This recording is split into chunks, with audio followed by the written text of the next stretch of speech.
بسم اللہ الرحمن الرحیم۔ کہتے ہیں کسی جگہ پر بادشاہ نے 3 بے گناہ افراد کو سزائے موت دی۔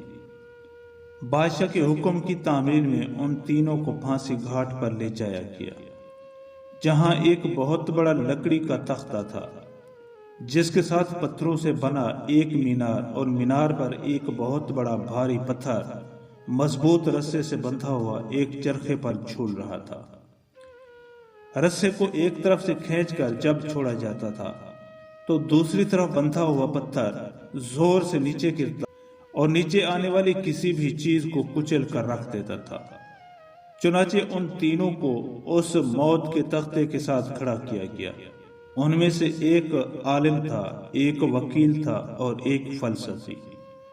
سب سے پہلے عالم کو اس تختے پر عین پتھر گرنے کے مقام پر لٹایا گیا اور اس کی آخری خواہش پوچھی گئی تو عالم کہنے لگا کہ میرا خدا پر پختہ یقین ہے، وہی موت دے گا اور زندگی بخشے گا، بس اس کے سوا کچھ نہیں کہنا۔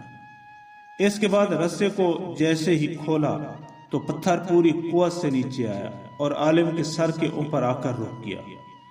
یہ دیکھ کر سب حیران رہ گئے اور عالم کے پختہ یقین کی وجہ سے اس کی جان بچ گئی اور رسا واپس کھینچ لیا گیا۔ اس کے بعد وکیل کی باری تھی۔ اس کو بھی تختہ دار پر لٹا کر جب آخری خواہش پوچھی گئی تو وہ کہنے لگا کہ میں حق اور سچ کا وکیل ہوں اور جیت ہمیشہ انصاف کی ہوتی ہے، یہاں بھی انصاف ہوگا۔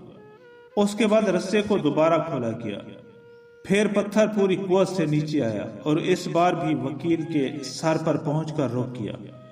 پھانسی دینے والے اس انصاف سے حیران رہ گئے اور وکیل کی جان بھی بچ گئی۔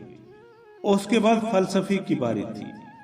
اسے جب تختے پر لٹا کر آخری خواہش کا پوچھا گیا تو وہ کہنے لگا کہ عالم کو نہ تو خدا نے بچایا ہے اور نہ ہی وکیل کو اس کے انصاف نے۔ دراصل میں نے غور سے دیکھا ہے کہ رسے پر ایک جگہ گانٹھ ہے جو چرخی کے اوپر گھومنے میں رکاوٹ کی وجہ بنتی ہے، جس سے رسہ پورا کھلتا نہیں اور پتھر پورا نیچے نہیں گرتا۔ فلسفی کی بات سن کر سب نے رسے کو بغور دیکھا تو وہاں واقعی گانٹھ تھی۔ انہوں نے جب وہ گانٹھ کھول کر رسہ آزاد کیا تو پتھر پوری قوت سے نیچے گرا اور فلسفی کا ذہین سر کچل کر رکھ دیا۔ تو اس حکایت کا نتیجہ یہ ہے کہ بعض اوقات بہت کچھ جانتے ہوئے بھی منہ بند رکھنا حکمت میں شمار ہوتا ہے۔